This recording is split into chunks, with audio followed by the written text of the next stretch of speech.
नमस्ते बच्चों, आज के क्लास में आपका स्वागत है।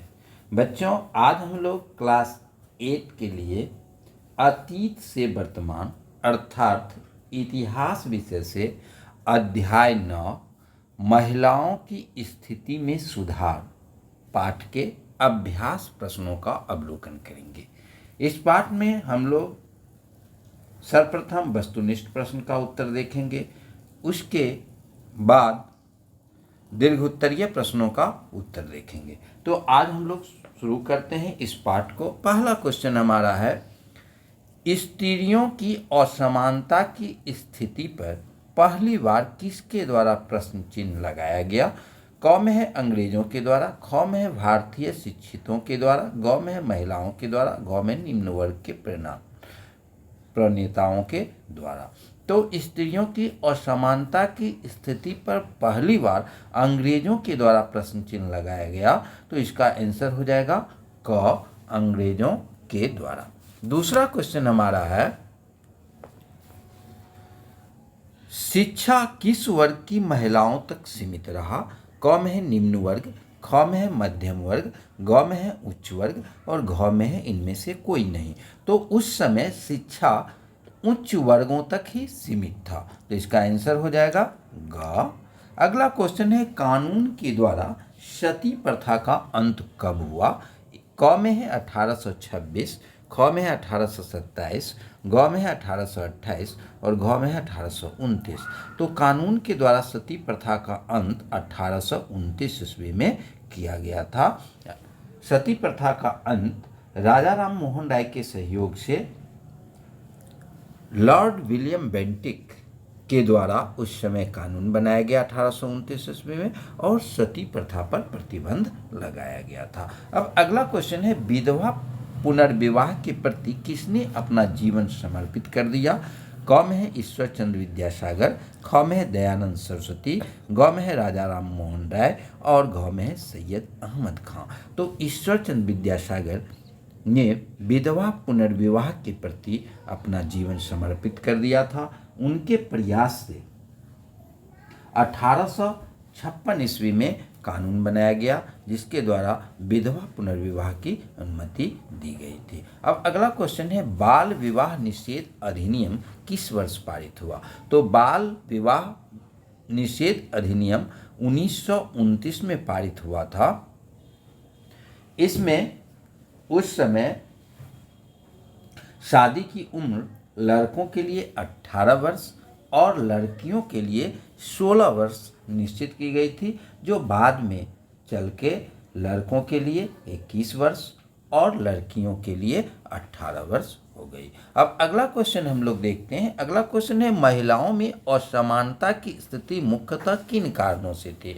यानी कि इस क्वेश्चन में हमें ये लिखना है कि उस समय समाज में पुरुष एवं महिलाओं में असमानता की स्थिति देखने को मिलती थी। महिलाओं की स्थिति में असमानता की स्थिति का मुख्य कारण क्या था? किन कारणों से असमानता झेलना पड़ता था, इसके बारे में हम लोगों को लिखना है। तो 19वीं सदी तक भारतीय महिलाओं की स्थिति अच्छी नहीं थी। महिलाओं के साथ भेदभाव किया जाता था। महिलाओं की असमानता की स्थिति मुख्यतः निम्नलिखित कारणों से थी। महिलाओं में शिक्षा का अभाव था, उनके शिक्षा पर विशेष ध्यान नहीं दिया जाता था, उन्हें घर की चारदीवारी में रहना होता था, परिवार के पुरुष का इन पर नियंत्रण होता था, कम उम्र में ही इनका विवाह कर दिया जाता था, पति की मृत्यु होने पर सती होना पड़ता था, महिलाओं को संपत्ति में हिस्सा नहीं दिया जाता था, धर्म और संस्कृति के नाम पर महिलाओं के साथ भेदभाव किया जाता था। अब दूसरा क्वेश्चन है, सती प्रथा पर किस प्रकार का विवाद रहा? सती विरोधी एवं सती समर्थक विचारों को लिखें। तो 19वीं शताब्दी में हिंदू समाज में एक बहुत ही कठोर प्रथा सती प्रथा थी। इसमें पति की मृत्यु हो जाने के पश्चात पत्नी को पति के साथ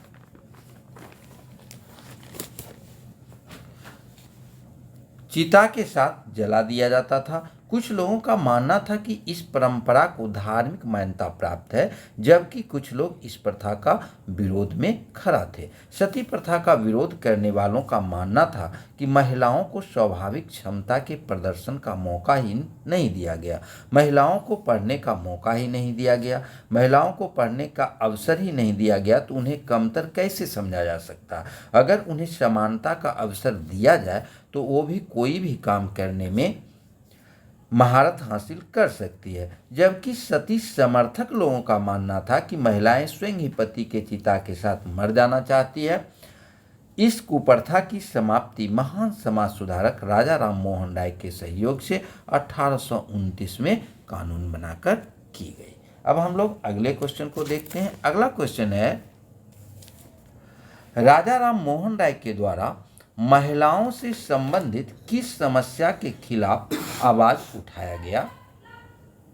इसमें है भारतीय समाज सुधारकों में राजा राम मोहन राय का प्रमुख स्थान है। वे आधुनिक युग के प्रणेता थे। उन्होंने महिलाओं की स्थिति में सुधार के लिए अनेक कार्य किए। इनमें सती प्रथा पर रोक, महिलाओं की शिक्षा पर बल, विधवा पुनर्विवाह को प्रोत्साहन, अंतर जातीय विवाह को समर्थन, बाल विवाह का विरोध इत्यादि। समाज में स्त्रियों की स्थिति सुधारने के लिए उन्होंने अथक प्रयास किए, शिक्षा के प्रसार के लिए कार्य किया एवं संपत्ति का उत्तराधिकार महिलाओं को मिले, इसके लिए भी आंदोलन किया। अब अगला क्वेश्चन है, ईश्वर चंद्र विद्यासागर महिला सुधार में योगदान की चर्चा करें। तो ईश्वर चंद्र विद्यासागर विधवा सुधार आंदोलन के पथ प्रदर्शक थे। उस समय समाज में विधवाओं की स्थिति सर्वाधिक दयनीय थी। उन पर अनेक तरह के प्रतिबंध थे। वे धार्मिक, सामाजिक व पारिवारिक आयोजनों तथा उत्सवों में शामिल नहीं हो सकती थी। ईश्वरचंद्र विद्यासागर के नेतृत्व में विधवा विवाह के पक्ष में आंदोलन चलाया। 1856 में उनके नेतृत्व में बंगाल में पहला विधवा विवाह हुआ। ईश्वरचंद्र विद्यासागर के द्वारा विधवा पुनर्विवाह को मान्यता प्रदान करवाने का श्रेय दिया जाता है। अंग्रेज सरकार के तत्कालिक गवर्नर लॉर्ड डलहौजी ने उनके सुझाव को मानते हुए वर्ष 1856 में विधवा विवाह के पक्ष में कानून पारित कर दिया। विधवा पुनर्विवाह को वैधानिक मान्यता प्राप्त हुई। विवाह की न्यूनतम आयु लड़कियों के लिए 14 वर्ष एवं लड़कों के लिए 18 वर्ष निर्धारित की गई। अब अगला क्वेश्चन है, स्वामी विवेकानंद ने महिला उत्थान के लिए कौन कौन से उपाय सुझाए। इसका आंसर है, स्वामी विवेकानंद ने महिला के उत्थान के लिए शिक्षा पर सर्वाधिक बल दिया। उनका मानना था कि शिक्षा के प्रसार से महिलाओं का विकास हो सकता है। समाज में व्याप्त कुरीतियों को दूर किया जाना चाहिए। महिलाओं की गरिमा एवं मान सम्मान पर ध्यान दिया जाना चाहिए। तो ये आज के इस पाठ के प्रश्नोत्तर थे। अगले दिन हम लोग अगले पाठ यानी कि अध्याय 10 अंग्रेजी शासन एवं शहरी बदलाव पाठ के प्रश्न उत्तर को देखेंगे। धन्यवाद।